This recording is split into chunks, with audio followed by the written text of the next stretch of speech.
السلام عليكم. مرحبا بكم. ان شاء الله يا ربي كامل تكونوا بخير وعلى خير. الفيديو تاع اليوم كما راكم تشوفوا جبت لكم اكله سريعه او ساندويتش سريع اللي هو كاسكروت مقلوب تونسي. هذا الكاسكروت ولا الساندويتش بزاف ساهل وبزاف بزاف بزاف بنين. ديروه ان شاء الله يعجبكم. اللي ما تعرفوش واللي تعرفوا كما العادة والله عندها فكرة تبع طريقة بالك تعجبها، بالك تدي فكرة جديدة، بالك تتعلم يعني طريقة جديدة. احنا هنا نفيدو في بعضانا ونتعلموا من بعضانا، وان شاء الله برك نكونوا عند حسن بعضانا. خليوا لي اقتراحاتكم وتعليقاتكم اللي تعرفوا، اللي مجربيت واللي عندها طريقة واحدة اخرى. اول حاجة وجدت العجينة، درت فيها 2 كيسان تاع الفارينة كبار حوالي 400 غرام اللي تحب الميزان، 2 مغارف تاع الحليب غبرة، لحظة كيما نقولوا حنا مغرفة كبيرة تاع خميرة الخبز، ملعقة صغيرة تاع السكر. عجنتهم بالماء، تحبوا ما دافي اذا كنتم مزروبين، والله كيما درت انا عجنتها صباح، درت ماء عادي وعندنا مغرفة صغيرة تاع الملح. نكثروش الملح في هذا لي ساندويتش لانه بعد راح يكون فيها الفرomاج، يكون فيها ل... لا فارس راح تكون تاني فيها الملح، الوغ نقصوا شويه منكثروش. لميتها بالماء عادي، كان عندي كاس تاع الماء وزدت شويه لانه الكيسان تاع الفرينه كانوا معمرين مليح، حوالي كما قلت لكم 400 غرام، يعني دالي كاس تاع ماء وحوالي 2 مغارف هكذاك. ثاني نوع الفرينه اكيد يلعب دور.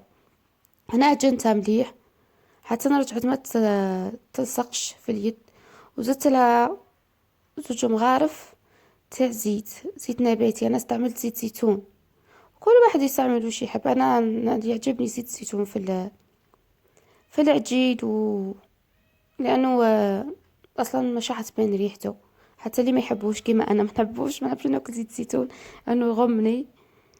نديرو في العجين تاع البيتزا، في المطلوح، في لي فارس هذو تاع الشاورما اللي يكونوا ايبيسي شويه هكذا متبلين مليح وحارين، ما تبانش ريحته خلاص. خاصة كي يعود نوعية جيدة ويكون جديد.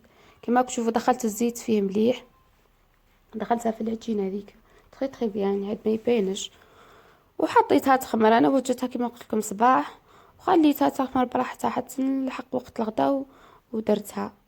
هنا كان عندي صدر تاع الدجاج، قطعته هكذا رقيق كما كنتم تشوفوا راني نعاود الهضره. عندي لا توابل، ملعقه صغيره تاع الفلفل الاحمر، ملعقه صغيره تاع الزنجبيل، ملعقه صغيره تاع الكمون، ملعقه صغيره تاع الملح، ونص ملعقه صغيره تاع الفلفل الكحل، 2 مغارف كبار تاع الخل، و3 ملاعق حتى 4 ملاعق تاع الزيت كما راكم تشوفوا، زيت نباتيه ولا زيت زيتون كما درت انا، وملعقه صغيره تاع معجون طماطم، ونص ملعقه صغيره تاع الهريس. هذا تتبيله هايله بزاف.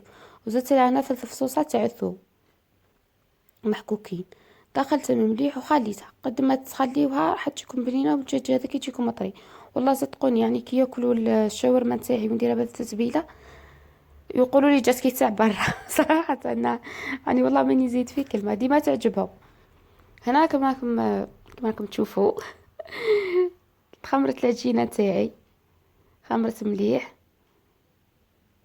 هبطت لها التخمير هذاك وقسمتها الحجم ثاني حسب الرغبه. انا درت حبات صغار، درت حبات كبار، درت حبات صغار باش يجيني حجم صغير للولاد، وهنا درت لينا حجم متوسط.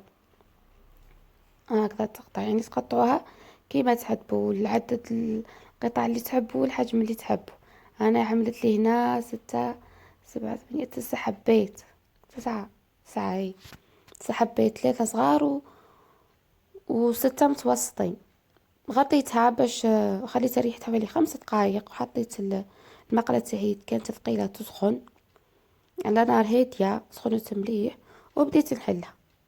حليتها رقيقة، ماشي رقيقة كيما المسمن وماشي خشينة كثرة، بلاس كيما الخبز تاع الشاورما، لانه بعد راح تطلع لي شوي في العجين. كيما تشوفوها كنا بديت نطيب، ما تخليوهاش طيب بزاف، غير تنشف برك تبدا دير النبابل هذوك نتوما قلبوها. انا خليتها نبلت شويه لانه كنت نصور. هنا عندي الحشو، عندي الحشو يبقى ثاني اختياري. انا درت لكم هذا الاقتراح برك. كان عندي تونة تاع الزيت، سلطة قطعتها، طماطم، معدنوس، بصلة، ل لي فرomاج، ديروا اي نوع يكون يذوب مليح. وعندي هذاك الدجاج اللي طيبته في المقلاة وحطيته برد. وعندي لي فريت تحبوا ديروهم، تحبوا ما ديروهمش، انا فضلت ما نديرهمش. وعندي الهريسة والمايونيز. هذا الهريسة والمايونيز يعني حاجة أساسية، يعني ما تقدروش تستغنيو على الهريسة داكور، بصح المايونيز لا لانه بعد ولا يعطينا الصلصة ديك وما يخليش ساندويتش تاعنا ناشف. كيما راكم تشوفوا انا درت مغرفة تاع لا مايونيز. هذو كانوا هنا كنت ندير فيهم لوليداتي لانه جاعوا قالوا لي ماما ديري لنا. درت لهم لا مايونيز فقطا، وحطيت هذاك الفرomاج هو الاول باش تلحقوا سخانه مليح تاع الطاجين ويذوب لي. درت الدجاج، درت شويه زيتون الاخضر ما سميتو لكمش قبيل، وشويه تاع الطون، شوي شوي شوي شوي باش ما يجيناش مليان بزاف ومن بعد يسيح لنا ومن بعد ويبقى ساندويتش خفيف. ممكن ما قلت لكم تقدروا ديروا تونه، تقدروا ديروا جامبو كيما يقولوا هما، تقدروا ديروا الدجاج، حتى البيض المغلي. يعني كل واحد مقدور، وكل واحد واش يحب، كل واحد واش عنده، كل واحد. هذا الساندويتش والله غير يعني صدقوني مليح بزاف. شتو كي خليتها نبلت جاوني هذوك الشغل محروقين. والاولى اللي طيبتها طابت لي كيما البيتزا، كيما خليتهاش كيما نبلت كيما هذه دوكا ما خليتهاش خرجت النبابل هذوك بزاف ولا الفقاعات. يعني راح طيب لي مليح، راح يكون يعني السطح تاعها املس ويتحمر لي مليح كيما البيتزا كيما نقولوا. اني ما تخليوهاش يعني انا كي كنت نصور باك خليتها، نسيتها شويه عليها، نسيت عليها شويه خليتها يعني خرجت تالي ما خليهاش يعني ثم نقلبها ونبدا نيطالي هذيك لاصوص هذيك تاع المايونيز انا ثانية الخبزة الثانية كل ما نبدا نكون نطيب في وحدة راني نحل في وحدة من هي. ولا تقدروا تطيبوهم كامل هكذا بيض، طيبوا الخبزة تاعكم كامل ومن بعد ديروا لا فاخس وتحمروهم فقط. يعني هذه بقى اقتراح انا، يعني نطيب منا ياكلوا منا، نطيب منا ياكلوا منا، يعني ما نستناوش يعني باش نوجدوا كامل. اما تشوفوا الخطوات هم يعني واضحين. نحطوا لا فارس ونقلبوه عليه، يقولوا له مقلوب، نقلبوه يعني على زوج. انا ديما نمسح الطاجين تاعي باش ما ديرليش هذيك الدخان وتحرقوا لي، باش ما حاجه يعني تسيح ولا هكذا حتى تاخذ لون. ونحطوها ونلقاو ذاك الفرماج ذاب مليح. انا استعملت موتزاريلا وفرماج تاع الشيدار تاع البيتزا. هاكم تشوفوا هنا كيفاش ذاب الفرماج. اللي تحب دير لي فخيت لداخل ديرها كيما قلت لكم، يبقى يعني كله حسب الرغبه، كل واحد وذوقه، كل واحد وش عنده. انا حاولت نقسم لكم واحده باش تشوفوها، شوفوا كيفاش هو يكون الحجم تاعو، يكون قوام تاع العجينه.